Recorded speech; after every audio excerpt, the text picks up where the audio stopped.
কিছু ছোট্ট তোমাদের সাথে কথা শেয়ার করতে চলে এলাম। আমি কিছু আজকের থেকে ভিডিও বানাচ্ছি না, অনেক দিন থেকে ভিডিও বানাই, ফটো পোস্ট করি। আমার খুব ভালো লাগে ভিডিও বানাতে। আর সত্যি কথা বলতে আজকের থেকে না, আমি ইনস্টাগ্রাম যখন চালাতাম তখন আমার বিয়ে হয়নি, তার আগের থেকেই কিন্তু আমি ভিডিও বানাতাম। কিন্তু তখন এত কিছু ছিল না, এত ইনকামের গল্পটাও ছিল না। কিন্তু এখন অনেক ইনকামের গল্প হয়েছে। আর এখন ভিডিও বানাচ্ছি জন্য সবার কাছে কি শুনতে হচ্ছে বলো তো? আমার স্বামী নাকি ইনকাম করতে পারে না, তাই নাকি আমি ভিডিও বানাচ্ছি। আচ্ছা তোমরাই বলো তো, এত এত মানে মহিলারা যে ভিডিও বানাচ্ছে তাদের তো হাজব্যান্ডরা অনেক অনেক তোমার ভালো চাকরি করে, তাই বলে কি তারা কি স্বামীর জন্য কি ভিডিও বানাচ্ছে? এটা তো নিজেদের প্যাশনও হতে পারে। আমার যেমন খুব ভালো লাগে ভিডিও বানাতে, তাই আমি ভিডিও বানাই। আমার হাজব্যান্ড বলো, আমার পরিবারের লোক আমাকে সবসময় সাপোর্ট করে। কেন সাপোর্ট করবে না বলো? আমার পরিবারের লোক তো আমার ভালোটাই চায়, তার জন্যই তো সবসময় আমাকে সাপোর্ট করে। তাই বলে এটা নয় যে ওরা আমার খারাপটাকেও মেনে নেবে আর ভালোটাকে দূরে সরিয়ে দেবে। খারাপ হলে খারাপ বলে আর ভালো হলে ভালো বলে, তো সেটাই তো স্বাভাবিক বলো। তো এটাতেই আর কি অনেক রকমের অনেক কথা শুনতে পাই। দেখো, সংসারটাও করি, বাচ্চাও সামলায়, আমার পরিবারটাও সামলায়, সব কিছু সামলিয়েই কিন্তু যতটা সময় পাই ফেসবুকে দেওয়ার চেষ্টা করি। আর ফটো বলো, ভিডিও করো, সব কিছু ওইটার মধ্যে ম্যানেজ করি। এরপরে একটা কথাই বলবো যে আমার মতো অনেক ফ্যামিলিতেই মানে মহিলারা রয়েছে যাদের অনেক ফ্যামিলিতে প্রবলেম থাকে। আমার ফ্যামিলিতে সেরকম কিন্তু কোনো প্রবলেম নেই, কিন্তু আমার ভালো লাগে তাই আমি ভিডিও বানাই। কিন্তু এতে আমার স্বামীর কোনো বক্তব্য নেই। তোমরা হয়তো দেখোই ফোনে আমার ভিডিওতে কোনো দিনও আমার হাজব্যান্ড কোনো ভিডিওতে আমার সামনে আসে না। সে স্বাচ্ছন্দ্য বোধ করে না, তাই সে আসে না। কিন্তু আমার ভীষণ ভালো লাগে ভিডিও বানাতে, এটা আমার নিজের পছন্দ, নিজের চয়েস।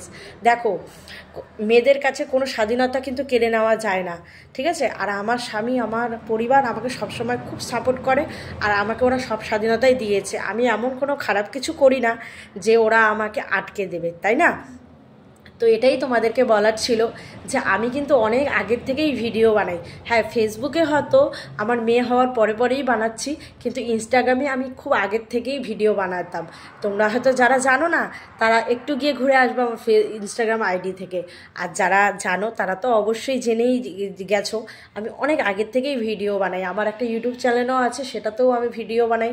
আমার ভিডিও বানাতে ভালো লাগে, আমি তাই বানাই। ইনকামের আশাটা আমি এখনও করি না। কেন?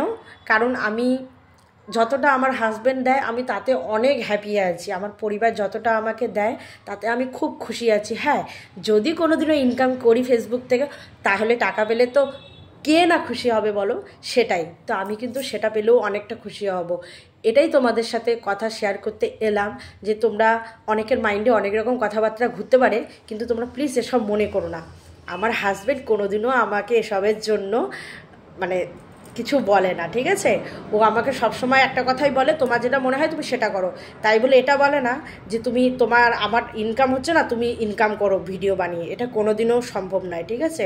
হ্যাঁ, সে যদি আমি কোনোদিন ইনকাম করি সেটা আমার নিজের পছন্দ, আমার নিজের জিনিস, আমার নিজের হাত খরচার জন্য আমি করব, এটাই বলবো। তো একটা কথাই বলবো, যারা আমার মতো মহিলারা পরিবার থেকে সাপোর্ট পাও, ফ্যামিলির থেকে সাপোর্ট পারো, তোমরা এইভাবে কাজ করতে পারো, তোমরা চলতে পারো। কিন্তু মানুষের কথায় কান দিও না, এটাই বলবো। আমাকে অনেক কথা শুনতে হয়। আমি আমার নিজের ফ্যামিলির কাছে বলো, মানে আমার আশেপাশের লোক অনেকের কাছে অনেক কথাবার্তা শুনি, কিন্তু আমি একটা কথাই ভাবি, কেউ আমাকে খাওয়ায় না, ঠিক আছে? আমার হাজব্যান্ড আমাকে খাওয়ায়, সেই তো আমার হাজব্যান্ড যেটা বলবো আমি সেটাই করব, ঠিক আছে? আর এখনও অবধি আমার হাজব্যান্ড আমাকে বলেনি যে তুমি ভিডিও বানাও তাহলে আমাদের টাকা রোজগার হবে, ঠিক আছে? যদি কোনো দিনও হয় তাহলে অবশ্যই আমার হাজব্যান্ডকে আমি বলবো দুজনে মিলে ভিডিও বানাবো, যাতে আরও অনেক অনেক টাকা ইনকাম করতে পারি। কি ঠিক বললাম তো? তোমরা অবশ্যই কথাটা ভেবে মানে ভাববে এই কথাটা, আমি যে কিছু কথা বললাম প্লিজ তোমরা একটু ভাববে। আমি কি কোনো ভুল বলেছি? নিশ্চয়ই ভুল বলিনি। আমার যেটা ভালো মনে হয় আমি সেটাই করি, আর যেটা আমার ভালো মনে হয় সেটাই তোমাদের সাথে শেয়ার করি। এতে কারোর যদি খারাপ লাগে আমার কিচ্ছু করার নেই। প্লিজ তোমরা তাহলে আমার ভিডিও দেখবে না, আমার পাশে থেকো।